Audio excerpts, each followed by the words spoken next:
एक समय की बात है, एक गांव में एक कुशल परिवार रहता था। उस परिवार में सुधा जी नाम की एक वृद्ध महिला रहती थी। सुधा जी की दो बेटी और बहुएं थी जो उनके साथ ही रहती थी।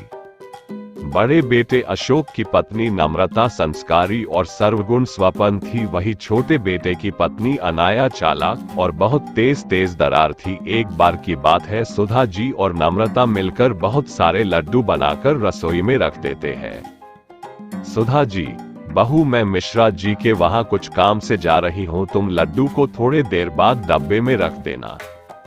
ये बोलकर सुधा जी बाहर चली जाती है। नम्रता अपने बेटे की आवाज सुनकर उसे देखने चली जाती है। तभी अनाया रसोई में आती है। सुधा देशी घी के लड्डू देख उसके मुंह में पानी आ जाता है और एक लड्डू खा लेती है।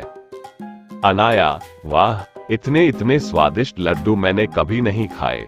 एक काम करती हूँ, सारे लड्डू डिब्बे में रख लेती हूँ और एक प्लेट में ही छोड़ दूंगी, जिससे किसी को मुझ पर शक भी नहीं होगा और मैं आराम से खा पाऊंगी।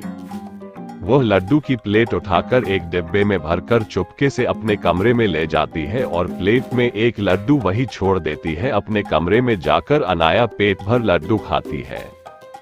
पेट भर जाने पर वह लड्डू के डिब्बे को छुपा देती है।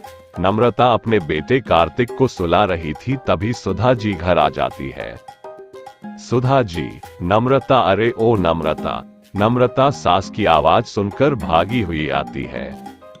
नम्रता, जी माँ जी, बुलाया आपने? सुधा जी, बेटा जरा चाय बना देना और हाँ, लड्डू भी ले आना, एक दो खा लूंगी। नम्रता रसोई में जाती है और लड्डू का खाली प्लेट देखकर चौंक जाती है। नम्रता, लड्डू कहाँ गए? मैंने तो डिब्बे में भी नहीं रखे, प्लेट में तो एक ही लड्डू है, अभी माँ को बताती हूँ। नम्रता सुधा जी को जाकर बात बता देती है। नम्रता, माँ जी, लड्डू रसोई में नहीं है, मैंने वही रखे थे पर अब नहीं है। सुधा जी, क्या लड्डू तो तेरे सामने ही बनाए थे, फिर कहाँ गए? नम्रता, पता नहीं माँ जी, कार्तिक रो रहा था तो मैं कार्तिक के पास चली गई उसे सुलाकर, अभी आपकी आवाज सुनकर आ रही हूँ। सुधा जी रसोई में जाती है। अनाया लड्डू से भरा मुंह जल्दी साफ करती है और रसोई में आती है। अनाया, क्या हुआ मम्मी जी, आप गुस्से में क्यों हो? सुधा जी, बहू यहाँ लड्डू के प्लेट रखे थे, अब देखो इसमें एक भी लड्डू नहीं, पता नहीं कौन खा गया, शुद्ध घी के लड्डू थे। तभी अशोक और राहुल भी आ जाते हैं और रसोई से लोगों की बातों को देख दोनों रसोई की ओर जाते हैं। अशोक अपने माँ से मजाक में कहता है। अशोक, क्या हुआ माँ? क्या हुआ माँ? किस गहन विषय पर चिंतन चल रहा है? सुधा जी, अरे देखो ना बेटा, शुद्ध घी के लड्डू बनाए थे, पता नहीं कौन खा गया, अब इसमें एक भी नहीं है। अनाया, आपके बाहर जाने के बाद तो नम्रता दीदी ही ना थी रसोई में, शायद कहीं उन्होंने ही।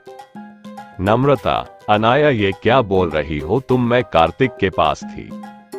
सुधा जी और घर के सभी सदस्य अनाया की बात पर विश्वास कर लेते हैं और नम्रता के खिलाफ हो जाते हैं। सभी नम्रता को खूब सुनाते हैं तो वो रोने लगती है।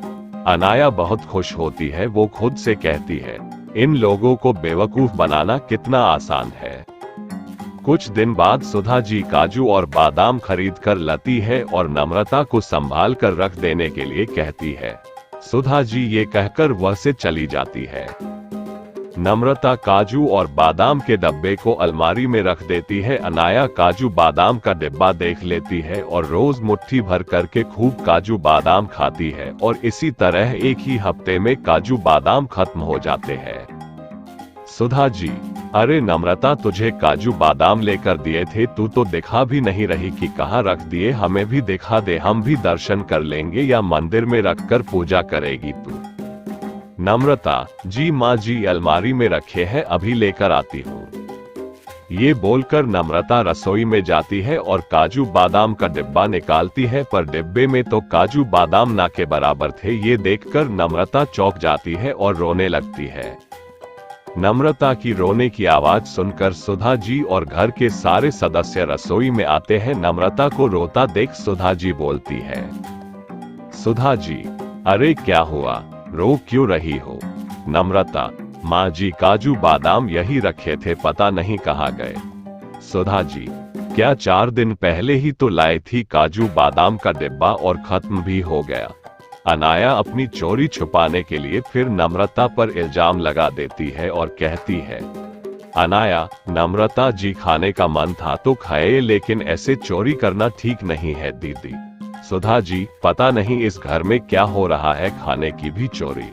अरे बहू, थोड़ा बहुत दूसरों को भी चखा दिया करो, इस घर में और भी लोग रहते हैं। ये बोलकर सभी चले जाते हैं। और न आपको ये हमारी कहानी कैसी लगी हमें बताएं, कमेंट करें, अपने दोस्तों के साथ शेयर करें, लाइक कर चैनल को सब्सक्राइब करें।